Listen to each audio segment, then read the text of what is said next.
नमस्कार दोस्तों, स्वागत है आप सभी का पाथफाइंडर पर।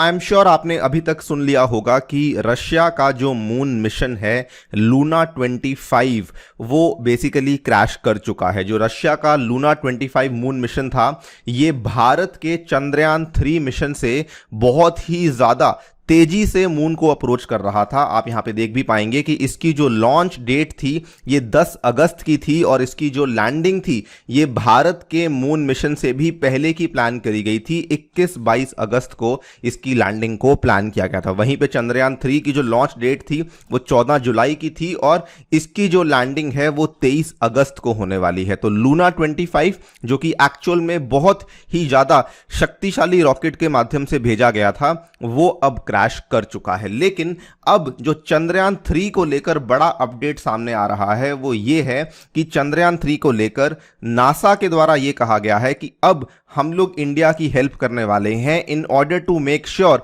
कि चंद्रयान 3 की जो सॉफ्ट लैंडिंग है मून के साउथ पोल पे वो सुनिश्चित की जा सके। इनफैक्ट केवल नासा ने ही नहीं, साथ ही में यूरोपियन स्पेस एजेंसी ने भी यहां पे इंडिया को सपोर्ट करने की बात करी है। दोनों जो बहुत ही विख्यात स्पेस एजेंसीज हैं दुनिया की वो अब इंडिया का साथ देने के लिए सामने आ चुकी हैं। आप यहां पे देख पाएंगे चंद्रयान 3 को लेकर कहा जा रहा है कि इसकी जो लैंडिंग है वो ऑलमोस्ट की है बिकॉज इसरो को अब मिल चुका है नासा का साथ। बात करेंगे कि किस तरीके से नासा और यूरोपियन स्पेस एजेंसी जो है वो भारत की हेल्प करने के लिए सामने आए हैं, समझा जाएगा इस पूरी कहानी को। ऑल्सो चंद्रयान 3 को लेकर जो लेटेस्ट अपडेट्स आए हैं उसके बारे में चर्चा भी करी जाएगी। चलिए शुरू करते हैं दोस्तों मेरे साथ। मेरा नाम है अनिरुद्ध। यदि आप लोग हमें फॉलो करना चाहते हैं तो यहां पर दिए गए टेलीग्राम चैनल के माध्यम से ऐसा कर सकते हैं। ऑल्सो शुरू करने के पहले बताना चाहूंगा कि हमारा जो आखिरी उड़ान बैच है वो दोस्तों आने वाला है फ्रॉम दी 1 सितंबर। इसमें आखिरी डेट है एनरोल करने की 31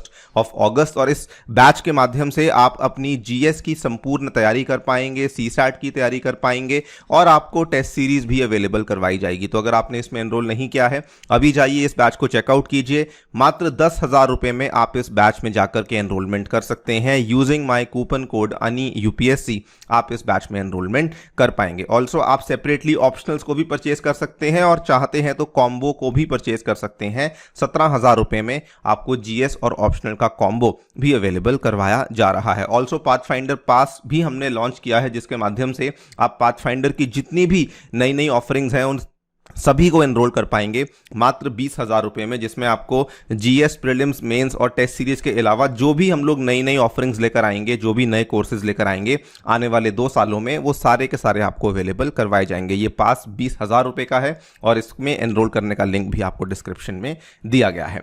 all right, so very briefly अगर बताना चाहूं कि रशिया का जो मून मिशन था वो क्रैश क्यों किया था, तो कल बेसिकली क्या हुआ था कि रशिया का जो लूना 25 मून मिशन है उनकी जो स्पेस एजेंसी है रॉसकॉस्मोस, उन्होंने पहले ये बोला कि उनका मून मिशन एक इमरजेंसी सिचुएशन में फंस चुका है जिसकी वजह से उनका जो ऑर्बिट रिडक्शन का मैन्यूवर है, मतलब कि वो वाला मैन्यूवर जिससे कि वो चंद्रमा के पास में जा सकते थे, वो एक तरीके से कंप्लीट नहीं हो पाया है।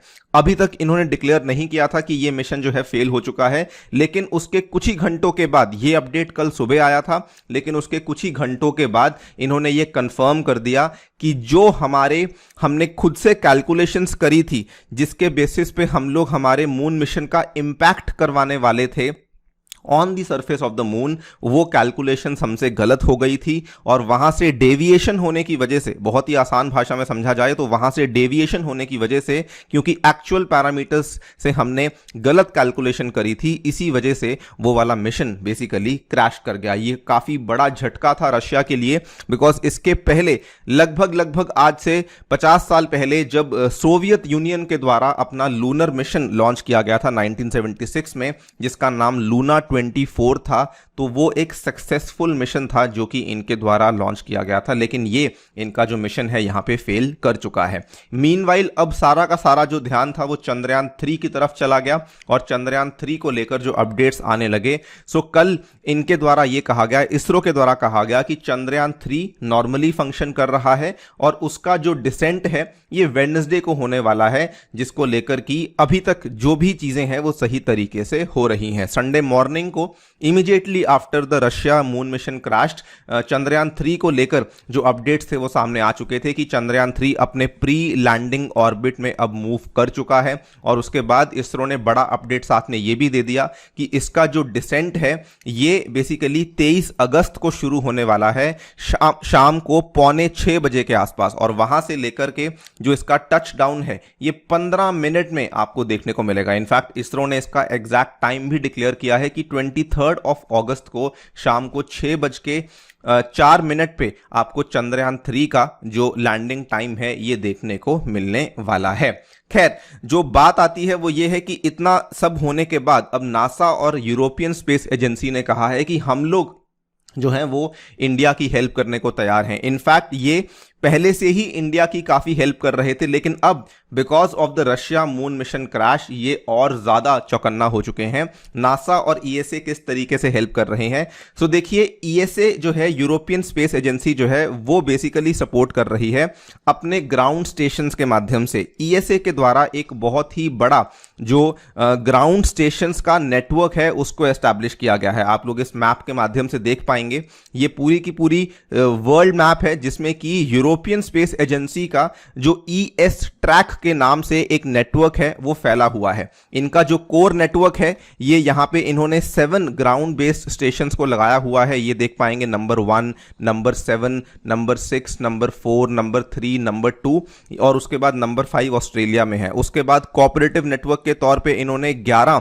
ग्राउंड स्टेशंस को लगाया हुआ है और ऑगमेंटेड नेटवर्क के तौर पे भी इन्होंने 5 ग्राउंड स्टेशंस को डिप्लॉय किया हुआ है। तो ये वाला जो बहुत ही ज्यादा one of the most extensive network है किसी भी स्पेस एजेंसी का पूरी दुनिया में, इसकी हेल्प से basically European space agency India को जो हमारा मून मिशन है उसके साथ कम्युनिकेशन करवाने में काफी हेल्प कर रही है। इसमें आप देख पाएंगे कि इनका जो 15 मीटर का एंटीना फ्रेंच गुयाना के कोरू में है। यहां पर ये वाला जो नंबर 1 वाला स्टेशन है ये फ्रेंच गुयाना का देश है, साउथ अमेरिका में आने वाला। यहां पे जो कोरू में इनका जो ग्राउंड बेस्ड स्टेशन है और जो 32 मीटर का एंटीना है जो कि यूके में देखने को मिलता है। यहां पर अगेन देख पाएंगे यूके वाला जो आपको देखने को मिल रहा है, ये यूके वाला जो आपको यहां पे देखने को मिलता है, ये वाले जो 2 स्टेशंस हैं इन दोनों को चूज किया गया था जो कि इसरो की हेल्प कर रहे हैं। इनफैक्ट इसको लेकर आप देख पाएंगे लिखा गया है these 2 stations have been communicating with the Chandrayaan 3 mission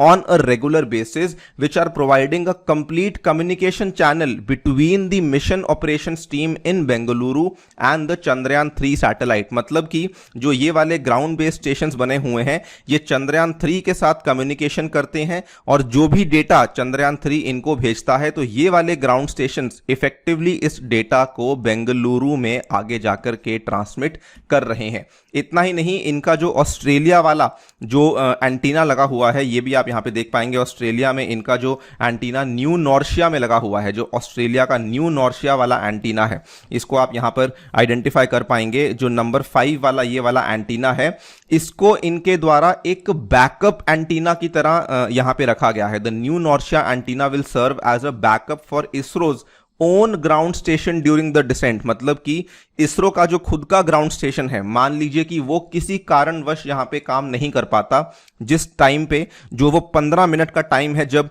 ISRO का जो हमारा लैंडर है वो डिसेंट करने वाला है, तो उस टाइम पे न्यू नॉर्शिया का एंटीना हमारे लिए बैकअप का रोल प्ले करेगा। It will receive information about the lander modules health, location and trajectory in parallel with the ISRO station. तो वो सब चीजों को ट्रैक किया जाएगा कि लैंडर मॉड्यूल की जो हेल्थ है वो ठीक है, लोकेशन है वो सही जा रही है, ट्रेजेक्ट्री है वो सही जा रही है। ये सब चीजों की हेल्प यहां पे मिलने वाली है। इतना ही नहीं बल्कि नासा ने भी साथ में कहा है कि नासा का भी जो डीप स्पेस नेटवर्क है, जो कि अगेन नासा के द्वारा जो डीप स्पेस नेटवर्क है ये भी एक वर्ल्ड वाइड नेटवर्क ही है जो कि अमेरिका के द्वारा तैयार किया गया है।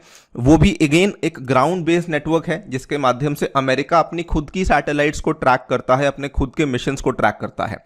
ये वाला जो ग्राउंड बेस्ड नेटवर्क है ये भी काफी फैला हुआ है। ये स्पेन में मैड्रिड में, उसके बाद यूएसए में गोल्डस्टोन में जो कि कैलिफोर्निया में आता है, और उसके बाद ऑस्ट्रेलिया में कैनबरा में। इस तरीके से ये बहुत ही ज्यादा लंबा चौड़ा आपका एक्सटेंसिव एक नेटवर्क बना हुआ है।